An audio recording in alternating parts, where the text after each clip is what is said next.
আসসালামু আলাইকুম। সংবাদে আপনাদের সবাইকে স্বাগত জানাচ্ছি। আমি ফিরোজ তোহা। শুরুতেই আরবে কেবলস সংবাদ শিরোনাম।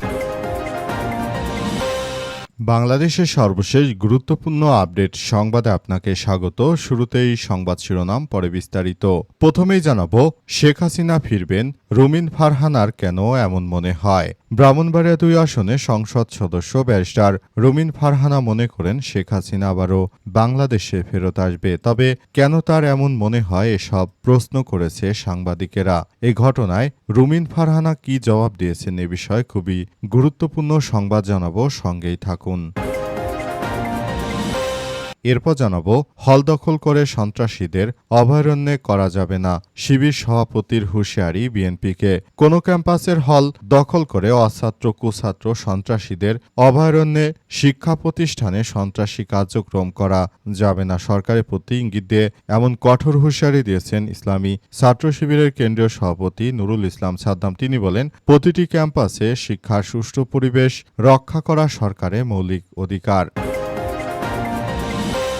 এদিকে জামাতের প্রদর্শনীতে উঠে এলো ছাত্রদল নেতা আবিদের জুলাইয়ের ভূমিকা। রাজধানী মিন্টো রোডে বিরোধী দলনেতা বাংলাদেশ জামাত ইসলামের আমির ডাক্তার শফিকুর রহমানের সরকারি বাসভবন লালবাড়ীতে জুলাই গণ অভ্যুত্থানের উপর জুলাই এখন শেষ হয়নি শীর্ষক স্থিরচিত্র প্রদর্শনী চলছে। সেখানে উঠে এসেছে জুলাই ঢাকা বিশ্ববিদ্যালয় ঢাবি ছাত্রদল নেতা আবিদুল ইসলাম খান আবিদের অবদানের কথা। জানাবো, জুলাই জাদুঘরের থেকে সীমান্ত হত্যা মোদি বিরোধী আন্দোলনের স্মৃতিকে সরিয়ে ফেলেছে বিএনপি, বলল এনসিপির নেতাকর্মীরা। এনসিপির নেতাকর্মীরা তারা জুলাইয়ের জাদুঘর সবকিছু আসলে পরিদর্শন করেছে। পরিদর্শন করার পর তারা দেখতে পেয়েছে যে ভারতের বিরুদ্ধে যে ধরনের কার্যক্রম চালিয়েছিল বাংলাদেশ, তার সবকিছুই বিএনপি সরকার আসলে মুছে দিয়েছে। কারণ তারা মোদিকে ভয় পায়। মোদিকে ভয় পায় বিধায় বিএনপি শাপলা চত্বরে নরেন্দ্র মোদী আসার পর যেভাবে আন্দোলন করেছিল তৎকালীন হেফাজত ইসলামের নেতাকর্মীরা, সেগুলো পুরোপুরি মুছে দিয়েছে এই বিএনপি। এবং সর্বশেষ জানাবো, রেকর্ড সংখ্যক ভারতীয়কে ফেরত পাঠালো কানাডা। চলতি বছরের প্রথম 6 মাসেই ৩,৩২৩ জন ভারতীয় নাগরিককে কানাডা থেকে বহিষ্কার করেছে দেশটি। বছরের বাকি সময়ে সংখ্যা আরও বাড়তে পারে বলে জানা গেছে। উল্লেখ্য, কানাডার এক শিখ নেতাকে হত্যার পেছনে নরেন্দ্র মোদীর সংশ্লিষ্টতা থাকার ঘটনার পরই আসলে নরেন্দ্র মোদী যে একজন সন্ত্রাসী, বিশ্বমানের এক সন্ত্রাসী, সেই বিষয়টি আসলে সামনে আসতে শুরু করেছে। প্রিয় দর্শক, এতক্ষণ শুনছিলেন সংবাদ শিরোনাম, এবারে বিস্তারিত। তবে তার আগে বন্ধুরা, অনুরোধ থাকবে এই সংবাদটিতে একটি লাইক দিন। এই চ্যানেলে আপনি নতুন হয়ে থাকলে আমাদের সংবাদটি দেখতে দেখতে চ্যানেলটি সাবস্ক্রাইব করে রাখুন। কমেন্ট করে বন্ধুরা আপনার মূল্যবান মতামত জানিয়ে দিন আপনি বিশ্বের কোন দেশ থেকে বা বাংলাদেশের কোন স্থান থেকে আমাদের সংবাদটি দেখছেন এবং শুনছেন। আর বন্ধুরা, গাজা যুদ্ধে আপনি যদি নিরীহ ফিলিস্তিনিদের ভালোবেসে থাকেন, কমেন্টে ইয়েস লিখে পুরো বিশ্ববাসীকে আমাদের এই তাজা আপডেটটি দেখার সুযোগ করে দিন। এবারে বিস্তারিত। শেখ হাসিনা ফিরবেন, রুমিন ফারহানার কেন এমন মনে হয়। ব্রাহ্মণবাড়িয়া ২ আসনের জাতীয় সংসদের বিরোধী দলীয় স্বতন্ত্র নেত্রী অ্যাডভোকেট রুমিন ফারহানা জানিয়েছেন যে শেখ হাসিনা ফিরবে। কেন তার এমন মনে হয় প্রশ্ন করেছিলেন সাংবাদিক খালেদ মহিউদ্দিন। সাংবাদিক খালেদ মহিউদ্দিনের টকশোতে সেই প্রশ্নের উত্তর দিয়েছেন রুমিন ফারহানা। কেন তার কাছে মনে হয় যে রুমিন ফারহানার কাছে মনে হয় যে শেখ হাসিনা ফেরত আসবে, সে বিষয়টি আপনাদের সামনে হুবহু তুলে ধরা হলো। টকশোতে আসলে বলতে শোনা গেছে যে খালেদ মহিউদ্দিন জানান, অনেকে বলছে যে আওয়ামী লীগ যে সাহসটা পাচ্ছে সেই সাহসটা আসলে মূলত সাহস যোগাচ্ছে রুমিন ফারহানা। তিনি বলেন, তার রিসার্চ টিমও লিখেছে শেখ হাসিনার আসার ব্যাপারটি পজিটিভ কথা বলছে ফারহানা। উত্তরে রুমিন ফারহানা বলেন, আমি বাংলাদেশের খুবই ক্ষুদ্র একজন রাজনৈতিক কর্মী, একই সঙ্গে একজন লয়ার। আমার পরিবারের একটা রাজনৈতিক ইতিহাস আসছে। আমি একজন পলিটিক্যাল ফ্যামিলির সন্তান হিসেবে চিন্তা ভাবনা করছি ওই জায়গাতে কি করতাম, কি কারণে শেখ হাসিনা ফিরে আসবে আসতে পারেন ব্রাহ্মণবাড়িয়া ২ আসনে সংসদ সদস্য।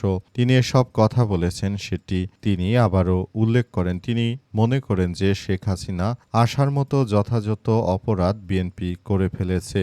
কারণ সারা দেশ জুড়ে মানুষ তো শান্তিতে নেই, মানুষ তো অনেক কষ্টের মধ্যে রয়েছে। রুমিন ফারহানা মনে করেন যে মানুষের এই কষ্টকে লাঘব করার জন্য শেখ হাসিনাকে অবশ্যই ফেরত আসতে হবে। যদি সেটা না হয় তাহলে এই টেন্ডারবাজি চাঁদাবাজি মধ্য দিয়ে দেশ যে একটি ধ্বংসস্তূপের দিকে যাবে সেটি আর বলার অপেক্ষা রাখে না। হল দখল করে সন্ত্রাসীদের অভয়ারণ্য করা যাবে না বলেন শিবির সভাপতি। কোনো ক্যাম্পাসে হল দখল করে অছাত্র সন্ত্রাসীদের অভয়ারণ্য করা যাবে না বলে সরকারের প্রতি ইঙ্গিত করে এই মন্তব্য করেছেন ইসলামী ছাত্র শিবিরের কেন্দ্রীয় সভাপতি নুরুল ইসলাম সাদ্দাম। তিনি বলেছেন, প্রতিটি ক্যাম্পাসে শিক্ষার সুষ্ঠু পরিবেশ রক্ষা করা সরকারের মৌলিক দায়িত্ব। সামাজিক যোগাযোগ মাধ্যম ফেসবুকে নিজের অ্যাকাউন্টে দেয়া এক পোস্টে তিনি এসব কথা বলেন। সম্প্রতি বেগম রোকেয়া বিশ্ববিদ্যালয় এবং ঢাকা আলিয়া ছাত্রদল ও ছাত্র শিবিরের মধ্যে সংঘর্ষের পর শিবির সভাপতি স্ট্যাটাস দেন। রাজধানীর বকশীবাজারে ঢাকা আলিয়া মাদ্রাসায় পাল্টাপাল্টি সংঘর্ষ ও সংঘর্ষের পর শিবিরকে হটিয়ে হলের নিয়ন্ত্রণ নেয় ছাত্রদল। এরপর থেকেই বেশ কয়েকবার হলে প্রবেশের চেষ্টা করেছে শিবিরের নেতাকর্মীরা। আজ বেলা ২টার দিকে বকশীবাজার মোড়ে গিয়ে দেখা যায় যে শিবিরের নেতাকর্মীরা হলে প্রবেশের চেষ্টা করছে। পুলিশ সেখানে ব্যারিকেড দিয়ে তাদের আটকে দিয়েছে। এর আগে বুধবারও প্রবেশের চেষ্টা করে ছাত্র শিবিরের নেতাকর্মীরা সেখানে পুলিশ ব্যারিকেড দিয়ে আটকে দেয়। আজ ১২টা থেকে বেলা ২:৩০ পর্যন্ত অপেক্ষা করে তারা। এরপর তারা সরে গেলে পুলিশ ব্যারিকেড তুলে দেয়। এই ধরনের ঘটনাগুলো ঘটিয়ে মূলত তারেক রহমান আসলে কি আন্দাজ করতে চাচ্ছেন কিংবা কি করতে চাচ্ছেন সেসব বিষয় নিয়ে এখন পর্যন্ত আমাদের কোনো পরিষ্কার ধারণা নেই। তবে আমরা মনে করি তারেক রহমান যদি হাসিনার মতো সন্ত্রাসী কায়দায় এগিয়ে যাওয়ার চেষ্টা করেন তার এই প্রচেষ্টা পুরোপুরি ব্যর্থ হবে বলে এমন কথাই জানানো হয়েছে। আরও বলা হয়েছে যে দেশটাকে যে সন্ত্রাসের অভয়ারণ্যে পরিণত করা হচ্ছে সেসব বিষয়গুলো খুবই গুরুত্ব সহকারে দেখভাল করার মধ্য দিয়ে সবাইকে এগিয়ে যেতে হচ্ছে এবং আগামীতে একটি সুন্দর ও সমৃদ্ধির একটি রাষ্ট্র কাঠামো আমরা যে গড়ে তুলতে চাই সেসব বিষয় নিয়ে সবাইকে আরও বেশি সতর্ক ও সাবধান থাকার জন্য বলা হচ্ছে এবং সবাইকে বিষয়গুলো নিয়ে খুবই গুরুত্ব সহকারে দেখভাল করার কথা জানানো হচ্ছে। জামাতের প্রদর্শনীতে উঠে এলো বিএনপির ছাত্রদল নেতা আবিদের জুলাইয়ের ভূমিকা। যারা আসলে যতটুকু জুলাইয়ে ভূমিকা রেখেছে তাদের কাউকে নিরাশ করেনি কিংবা বিএনপির মতো কোনো মিথ্যাচার করেনি। জামাত ইসলাম এমন একটি রাজনৈতিক দল, তারা সব সময় সত্যকে রিপ্রেজেন্ট করেছে। বাংলাদেশ জামাত ইসলাম কখনোই কোনো বিষয় নিয়ে কার্পণ্য করেনি। জুলাই গণ অভ্যুত্থানের সময় বিএনপির ছাত্রদলের নেতা আবিদুল ইসলামের যে ভূমিকা রয়েছে সেটি জুলাইয়ে আবারও স্মরণ করল জামাত ইসলাম। জামাত ইসলামের পক্ষ থেকে বিরোধী দলীয় নেতা বাংলাদেশ জামাত ইসলামের আমির ডাক্তার শফিকুর রহমানের জন্য বরাদ্দ যে লাল ঘর রয়েছে মূলত সেই লাল ঘরেই তিনি বর্তমান থাকছেন এবং সেখান থেকে আসলে সরকারের বিভিন্ন বিষয় উপস্থাপন করছেন এবং সরকারের সমালোচনা করছেন জামাতের আমির। সেখানে জুলাই বিভিন্ন ব্যক্তিদের অবদান নিয়ে ব্যাপক কার্যক্রম চালানো হচ্ছে জামাতের পক্ষ থেকে। সেখানে স্থিরচিত্র প্রদর্শনীতে বিএনপির ছাত্রদলের নেতা আবিদুলের যে ভূমিকা রয়েছে সেই সব কিছুই মূলত সেখানে খুব সুন্দরভাবে উপস্থাপন করা হয়েছে।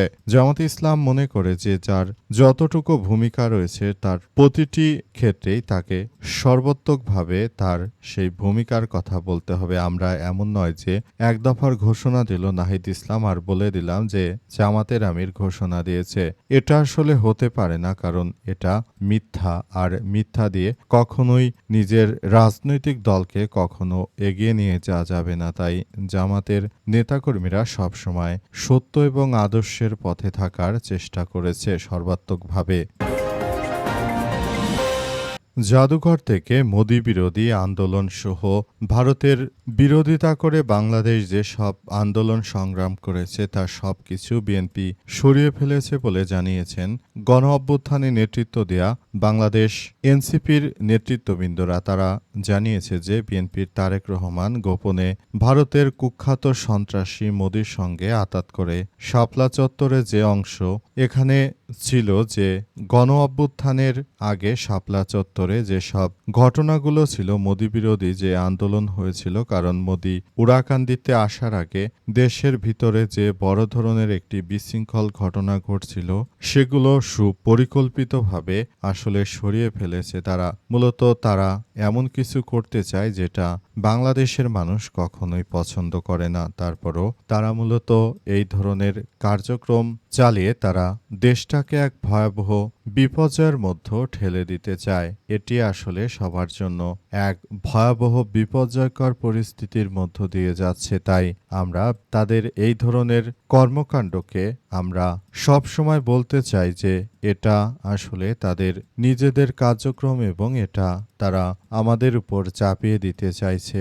এটি কখনোই আমরা মেনে নেব না। আমরা মনে করি যে ধরনের কার্যক্রম শুরু হয়েছে সেটা সবার জন্য এক ভয়াবহ বিপর্যয়কর পরিস্থিতির সৃষ্টি করছে। এখান থেকে সবাইকে বেরিয়ে আসতে হবে এবং আমরা এটাকে যেভাবেই দেখুক না কেন সব কিছুতে আমরা নিজেদের এই কার্যক্রমকে আসলে আমরা কখনোই ভুলব না। বিএনপি আসলে জনগণের সঙ্গে যে প্রতারণা করলো তার জন্য তাদেরকে অবশ্যই দায় নিতে হবে বলে জানান